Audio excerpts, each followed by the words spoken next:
Good morning, students. Today we will discuss about the basic concepts of scheduling. So today we will discuss the basic concepts of scheduling. So here the main intention of the scheduler is to keep the CPU busy. Okay. So see here, what is the main task of CPU scheduling? So the main task of CPU scheduling is to make sure that the CPU should not remain in idle state. Means we should keep the CPU as busy as possible. Okay. So whenever the CPU is executing a process, let us suppose if CPU is executing a process P1, let us suppose. So before executing process P1, okay, immediately after the completion of the execution of process P1, immediately we have to assign another process to the CPU. Immediately we have to assign another process to CPU, means process P2. Like that, we should keep the CPU in busy state, as busy as possible. Okay, then only the performance of the system will be upgraded or improved. Okay, that's the main intention of CPU scheduling. Okay, so we should not keep the CPU in idle state. Idle state means without executing any task or without performing any task, it is in standalone. Means standing without any work. That we simply call it as idle state. Idle. So see, whenever the CPU remains idle, the operating system at least select one of the processes available in the ready queue for execution. So the operating system will make sure that the CPU will not be in idle state. It will be allotted some other process for execution. We have already discussed in the last topics that we will have a ready queue. Ready queue will be there. So in the ready queue we will have different processes which are ready for execution. So each process will be sent to the CPU one after the other. Okay, right? So that is the main intention of CPU scheduling. Next, if you see, still we are discussing the basic concepts only. Next, if you see, we have to maximize the CPU utilization. The CPU utilization means usage of CPU is to be maximized as maximum as possible. So here what the author is telling is the CPU utilization can be improved or maximized by performing multi-programming. We have already discussed multi-programming is nothing but executing two or more processes simultaneously is termed as multi-programming or multitasking. Performing two or more tasks simultaneously. Okay. So here next is I/O burst cycle. So here we have a new term like burst. So burst time. We will be given burst time. What do you mean by burst time? Let us suppose process P1. Burst time is 5. Process P2. The burst time is 6. Like that means process P1 takes 5 units time. It may be 5 seconds or 5 milliseconds. Okay. So process P1 needs 5 units or 5 seconds or 5 milliseconds for execution. Means the CPU has to spare 5 seconds with process P1. Then only P1 will be executed. Similarly, the CPU has to spend 6 seconds with process P2. Then only process P2 will be executed. Let us suppose another process 3. CPU has to spend only 1 second with process P3. Then the process P3 gets executed. That's the burst time, means the amount of time required for execution. Okay. For executing process P1, it takes 5 seconds or 5 milliseconds. For P2, it takes 6. For P3, it takes 1. Right? This amount of time, okay, the CPU has to spend this amount of time with these particular processes. Okay, right? So that is burst time. Okay. So here we will come across the burst time and burst distribution also. In some algorithms, in some scheduling algorithms, the burst time will be distributed. Means, for example, if you see here, if CPU gives time for only 2 seconds, process P1 will be executed for only 2 seconds. So already the total amount of time required is 5. See, suppose if CPU allots only 2 seconds, it will execute process P1 for 2 seconds. Process P2 2 seconds. P3 it needs only 1 second. Okay, that 1 second will be executed. Again the CPU will come here and again it will execute P1 for 2 seconds, P2 for 2 seconds, and P3 it is already executed. So again it will go to P1. So balance is only 1 second because 2 plus 2 is 4. Only balance is 1 second. This is for 2 seconds. Like this, the process will go on. That's what the CPU burst distribution. Sometimes in some algorithms, the CPU burst time will be distributed. Okay.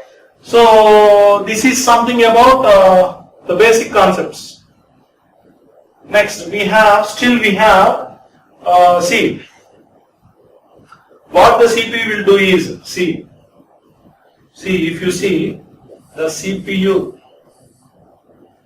So we will have ready queue.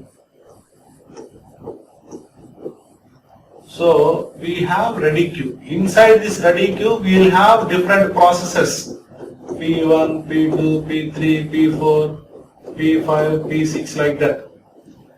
So we have different processes. Okay. So from where this process came? From batch queue. From batch queue. From batch queue is nothing but, so from secondary memory.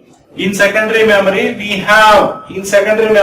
have plenty of processes. Okay, plenty of processes are available in the secondary memory. What we do is, out of those available processes, some set of processes or some list of processes will be selected and we will keep them in ready queue. Okay, and whatever the process kept in ready queue, these processes will be executed by the CPU one after the other. Okay, first one process will be given to the CPU will start executing that. After completing the execution of that particular process, immediately CPU will start executing the second process. Okay, after that the next process. Like that the process will keep on going.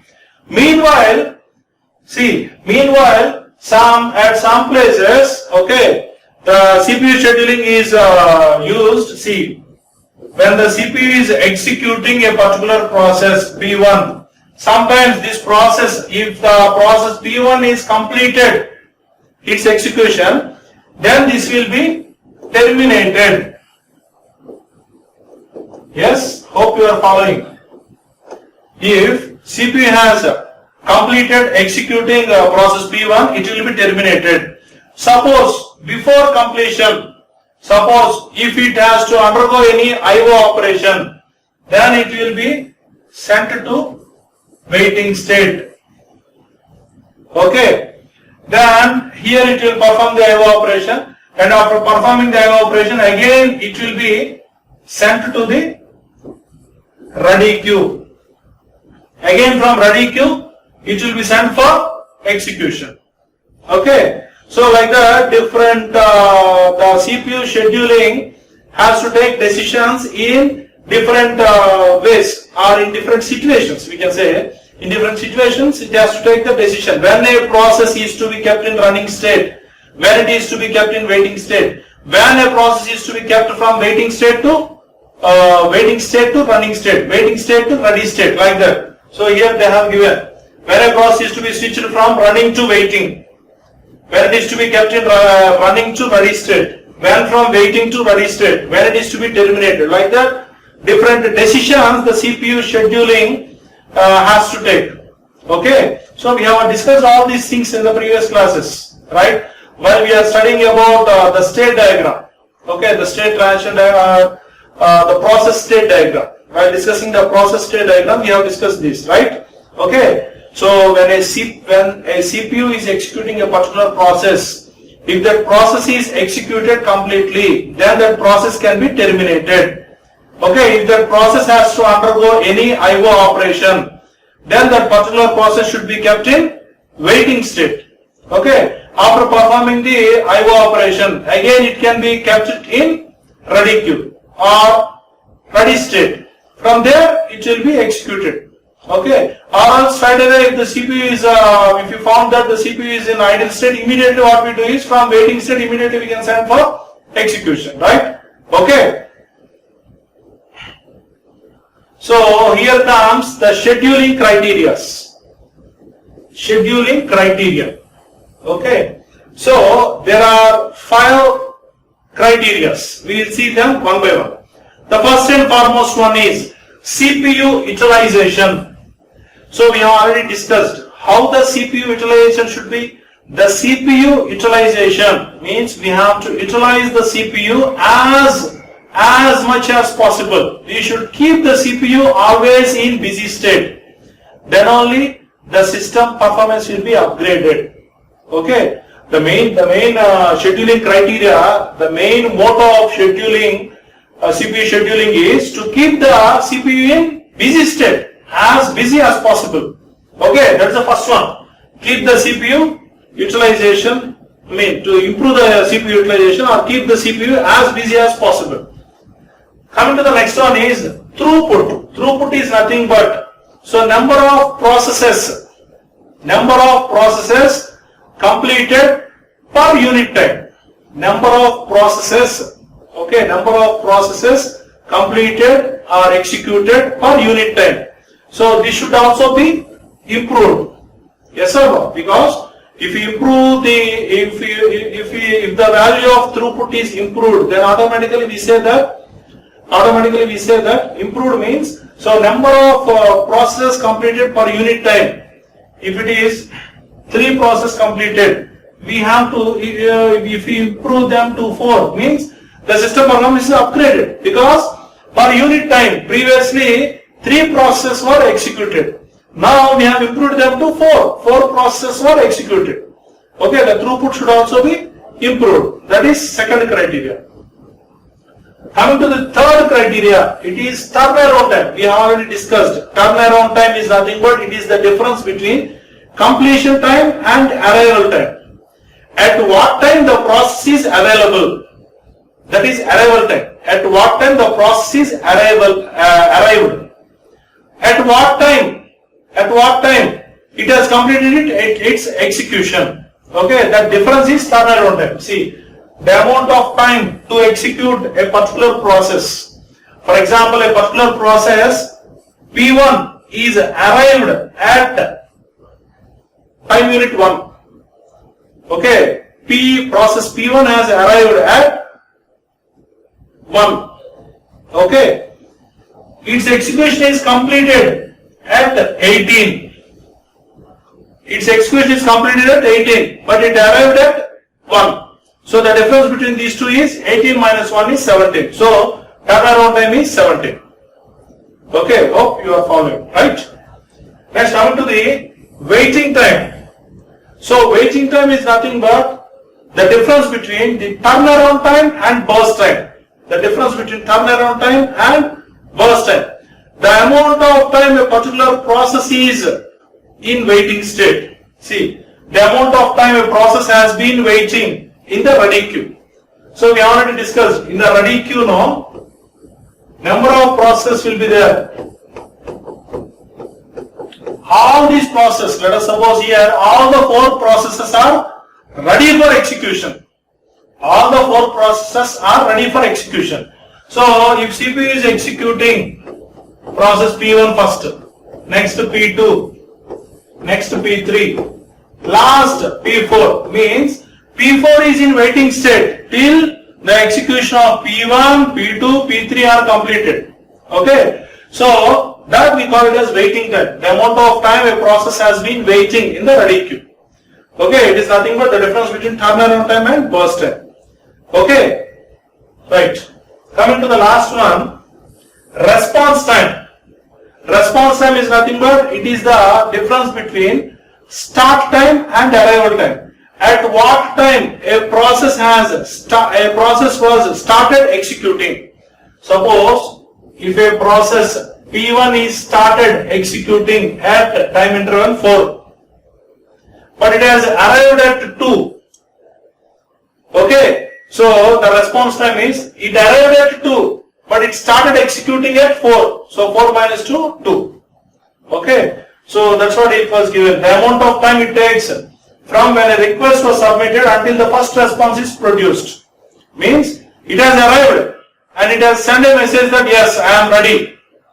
But it was started executing, okay, at a particular time. The difference between these two is nothing but response time. Okay, these are the 5 scheduling criteria, CPU scheduling criteria. Okay, so the first one is CPU utilization, throughput, turnaround time, waiting time, response time. Okay, right? The response time and waiting time, as well as the turnaround time. These 3 should be minimized, whereas these 2 should be improved. Okay, right? Okay, fine.